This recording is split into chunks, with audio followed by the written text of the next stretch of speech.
Hi, welcome back to Your Checkup.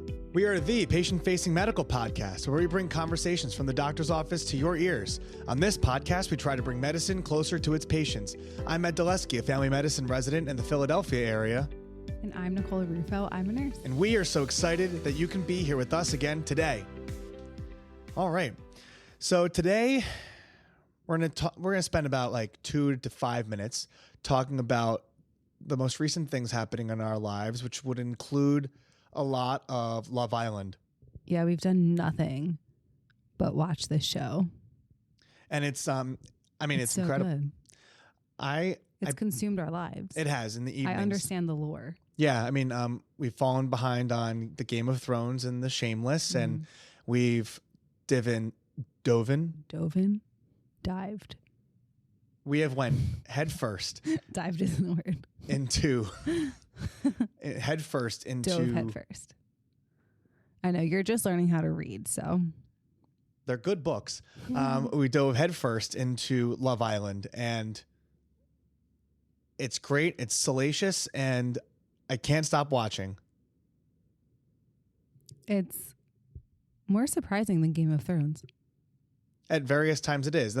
Each of those shows has their own jump scare, where something in the plot's happening and then something completely different happens than you would expect, which keeps it really entertaining. We just watched Casa Amor last night, and we're really excited for movie night. Whatever that means. Another thing that came up is that my deep, profound love of Italian BMTs somehow came up in conversation when we were rotting our brains in the corner. I think it was a commercial or something. Subway doesn't have many commercials anymore. Oh. I feel like ever since the Jared thing, their branding's really changed. The nefarious sandwich guy. Yeah, the nefarious sandwich guy. So we'll consider that our hot take, is that an Italian BMT, which if you happen to remember what BMT stands for, please hit us up in the comments or send us a link on our, in the little support the show link. You'll be able to find, let us know what it's something about big tasty meats. Except but that that's would not make the right sense order. If it was BTM. But biggest, meatiest, tastiest? Oh wait, is that what it is? I'm not sure. I think it would be cheating if we looked it up here. So after all that's said and done, biggest, meatiest, tastiest. There we go. Never mind. We don't need you. Biggest, meatiest, tastiest. The Google machine. Thank you, Google machine. All right. So, are you ready to dive in today? Ready to dove in. So, what are we going to talk about today? We're talking about insomnia today. All right. So, if we're talking about insomnia, we would define insomnia as a difficulty falling asleep, staying asleep, waking up earlier than you would want in the morning, or being unable to fall back asleep, which sounds exactly like everything you go through in a night. Not everything. Sometimes I have trouble staying asleep. A lot of the times. And this is an extremely common concern that people have, is insomnia and these challenges with sleeping. Oftentimes, trouble with sleeping can leave you with decreased function during the day and make you less productive. And honestly, it's not defined by the number of hours that you sleep, but because different people need different amounts of sleep. But it's really the trouble with sleep, and a big yawn here. And this makes a lot of sense because you're sleepy today, so that we're doing this episode here. If you couldn't hear, our intern is here. He's supporting us along this way. So insomnia can be related to other problems. And we're not going to talk today about the specific diagnosis, but we want to arm you with different things you can do at home to better improve your chances of getting a better night's sleep. But insomnia can be due to things of stress, pain, or a medical condition. And oftentimes, treating the underlying problem actually helps treat the insomnia. And this can look like anxiety and depression. So it is really important to go to your specific doctor to be able to talk about these things. That's personal to you. But on this episode, I'm hopeful to talk about the first steps to treatment that you would have for insomnia. So what treatments are there for insomnia? So people will think about two different types of treatments. I think many people will think about sleeping medicines, which we're not going to spend a lot of time talking about today, mainly because they are not the end-all, be-all answer. Because the other arm of treatment is behavioral, and it's surrounded around this treatment called cognitive behavioral therapy for insomnia, otherwise CBT-I. And this is the first line recommended treatment for insomnia. We didn't mention it before, but chronic insomnia is insomnia that lasts longer than 3 months, whereas short-term insomnia is that it happens earlier. So what is cognitive behavioral therapy? So cognitive behavioral therapy for insomnia is a regimented pattern of working with an actual therapist who is trained in this to go through different steps and treatments. So it's important to know about the different structures of sleep. Like there's light sleep, there's deep sleep, REM sleep. All of these things are important to understand and to go over with your own healthcare provider, or you can read about these things simply online. There's also different strategies that you can use to help address your sleep, including sleep restriction or compression, which you would be guided through CBT-I, or cognitive behavioral therapy for insomnia.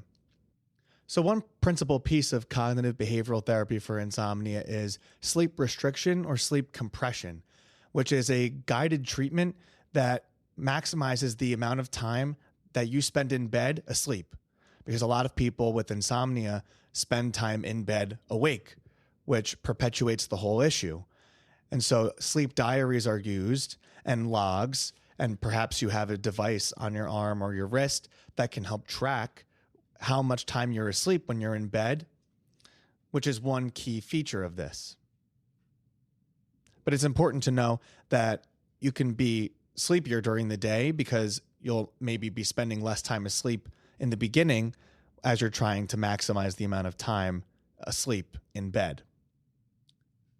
Another important piece is called stimulus control, and all of this means is that you will only go to bed when you feel sleepy, and you'll only use your bed for 2 things, sleep and sex. So that means that you won't be going to bed and laying in bed doing work. You won't be reading in bed, looking at your phone in bed, eating popcorn in bed, watching TV in bed, doing anything else in bed except for those 2 things. And general understanding is that if you can't fall asleep within 20 minutes, you should get up and go to another room, but you should find a relaxing activity until you can fall asleep again. But they shouldn't be activities that reward you with being awake, like doing chores or watching TV or studying for a test. They should be activities that quite often are pretty much boring and that you should just fall asleep if you keep doing them. You also probably shouldn't nap during the day, and you should try to get up at the same time every day. So piggybacking off of waking up at the same time every day, that goes into sleep hygiene. So setting a regular sleep schedule, going to bed, waking up at the same time every day, avoiding like alcohol or smoking too close to bedtime, avoiding caffeine after lunch, getting regular exercise throughout the day, but avoiding rigorous exercise closer to bedtime would be ideal. This is not rocket science, but keeping your room quiet and dark, plus or minus if you're like a sound machine girly, and that's something that helps put you to sleep. Avoid checking the time throughout the night if you wake up. Like if you wake up, don't look at the time. And then the biggest one is probably looking at your screen and avoiding that close to bedtime, whether it's your phone, iPad, TV, Kindle, whatever. That's a really big thing that I do all the time. I love to watch TikTok before bed, and then I complain that I wake up at like 2 and 3 o'clock in the morning. So I'm doing this to myself. And another branch of this, because sleep hygiene is so important and so often it's the thing that can be improved upon the most, but people don't do and kind of roll their eyes at whenever it's proposed as an option to help improve their insomnia. And so it does take some really drastic lifestyle measures, which is a big core of our whole podcast in general, is that like a lot of chronic health conditions or concerns can be managed if you really grab hold of your lifestyle. Because at the end of the day, for most things, the solution is within you and your behavior. And akin to that is this negative thought process that might also happen in the middle of the night. So oftentimes people will actually reach for the cognitive therapy portion of CBT-I. So people often may get into this negative thought cycle where they are concerned about not falling asleep. So then they think about it and then they don't sleep because they think it's going to affect their performance the next day. And then they're asleep again. Maybe they nap and then rinse and repeat. And you do the whole thing over and over again. And so that's why working with a formal trained therapist to go through these thought processes and work through them to come up with more helpful alternative thoughts is great. Another useful takeaway that we're hoping to offer for you guys are relaxation exercises. And this is something that isn't so obvious. It's not something we're taking away, but something that you can add to be able to focus on improving your sleep. So a relaxation exercise can look something like progressive muscle relaxation. I remember getting taught something like this in a public speaking class in sophomore year of college, where if you were nervous, they told you to like squeeze a part of your body and then relax it. But at that point, the teacher was like, do it from the bottom up top. So she'd have you squeeze your calf really tight and then relax it. And then squeeze your quad really tight and then relax it. But a common technique for sleeping is going top down. So an example for sleeping would be this type of muscle relaxation technique. Squeezing the muscles in your face tightly and then relaxing, like your eyes. Squeezing the muscles in your jaw tightly and then relaxing. Doing that in your shoulders and relaxing. Your upper arms, relaxing. All the way down, chest, abdomen, buttocks, thighs. Buttocks. All the way down, using that as a progressive muscle relaxation technique. Breathing is also important. Things like diaphragmatic breathing. And what does that mean? That's belly breathing. And that can be helpful. And another technique is mindfulness, which overall probably deserves a bigger conversation. But mindfulness is a sensation or thought process where you focus on the things that you can sense. So as you're listening to us here, maybe you're doing something and you're focusing on our voices and you're present in that moment, just listening to us talk. Drip, drip, drip, drip. Maybe you're washing dishes. I don't know what you're doing, but you're listening to us talk here. And that is a sense of mindfulness. And that sort of wraps up many of the behavioral changes that can be made to help with your insomnia. I'm sure that there are more, and this is not inclusive, of course.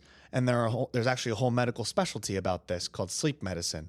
But for insomnia purposes, I think this might be a great place to start for you to reflect and look back on your own behaviors and see, am I doing something like this that may not be giving me and setting me up for success to get a great night's sleep? So I know we're not talking too much about medicines, and it's not the first go-to to treat insomnia, but what are some of the medication options? So the key piece with the medicine is that it can be useful if the sleep is impacting your function so significantly. And the goal of medicine is to use it for a short period of time to get things going. In fact, many of our treatment protocols and algorithms call for us to look at someone who's on sleep medicine and reevaluate every couple months to try to get them off.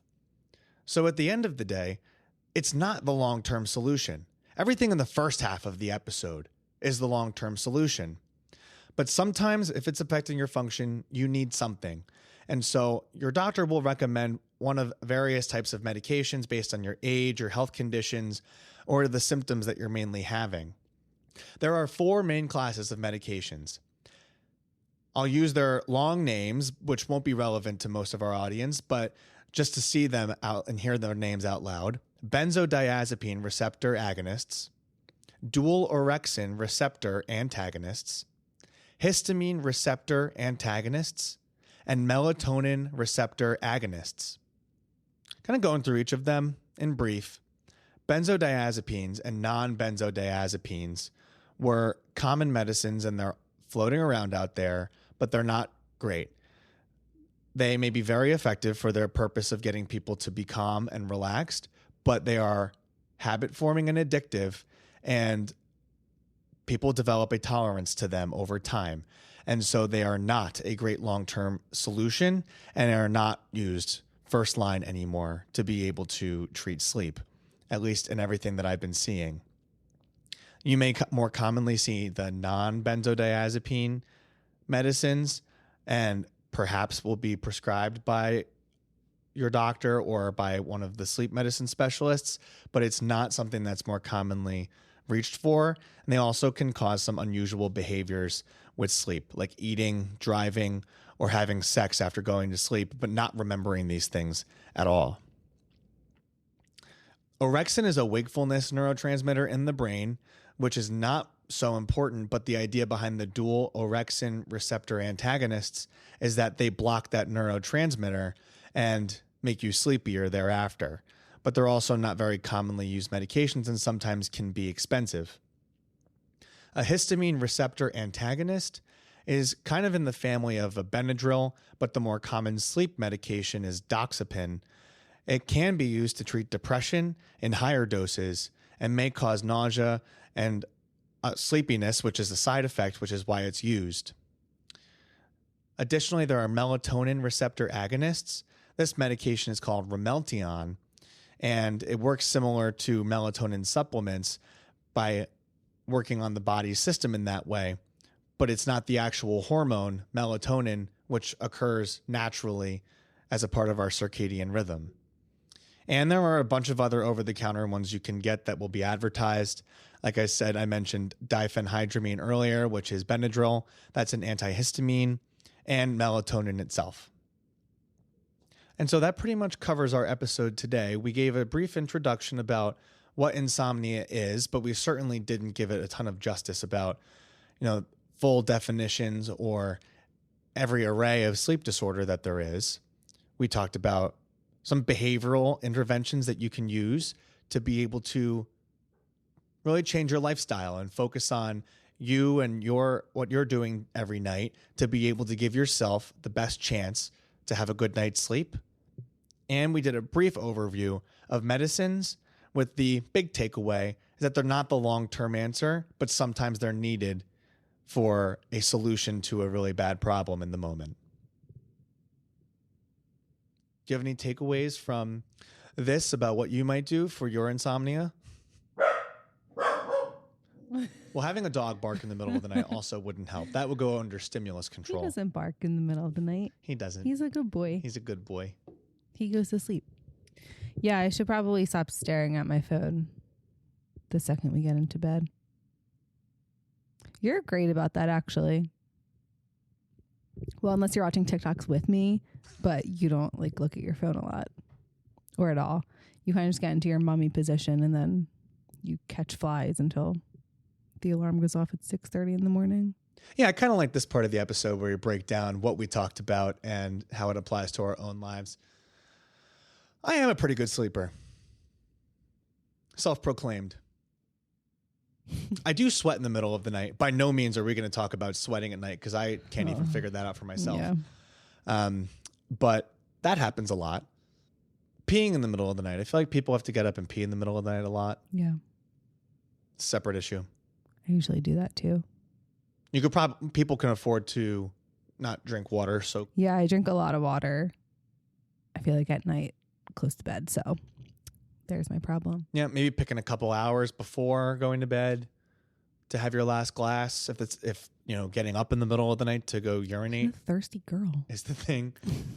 But there's a lot, even right here with Nikki, we have an example of something to do, but it's tough. It's a habit and it's comforting and it's a fun thing to do and it relaxes you. And so people do things because they like them.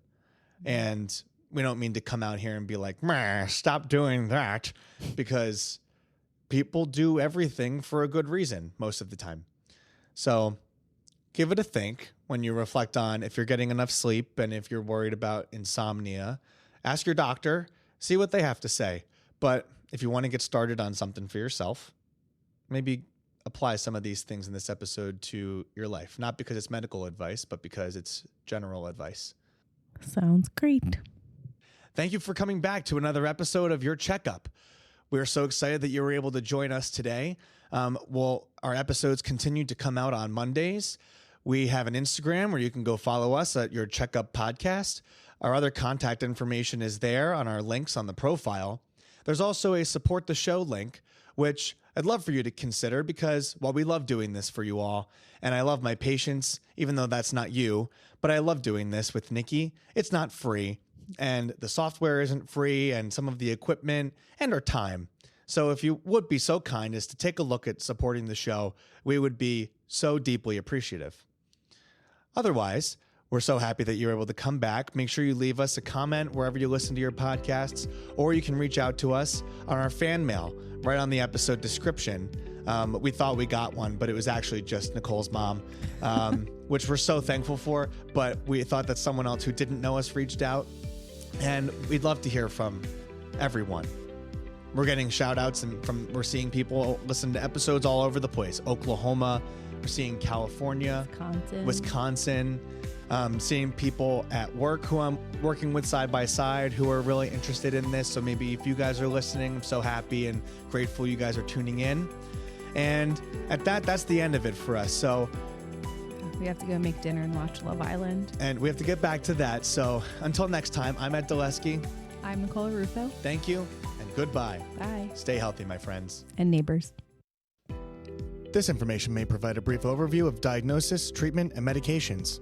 It's not exhaustive and is a tool to help you understand potential options about your health. It doesn't cover all details about conditions, treatments, or medications for a specific person. This is not medical advice or an attempt to substitute medical advice. You should contact a healthcare provider for personalized guidance based on your unique circumstances. We explicitly disclaim any liability relating to the information given or its use. This content doesn't endorse any treatments or medications for a specific patient. Always talk to your healthcare provider for a complete information tailored to you. In short, I'm not your doctor. I am not your nurse. And make sure you go get your own checkup with your own personal doctor.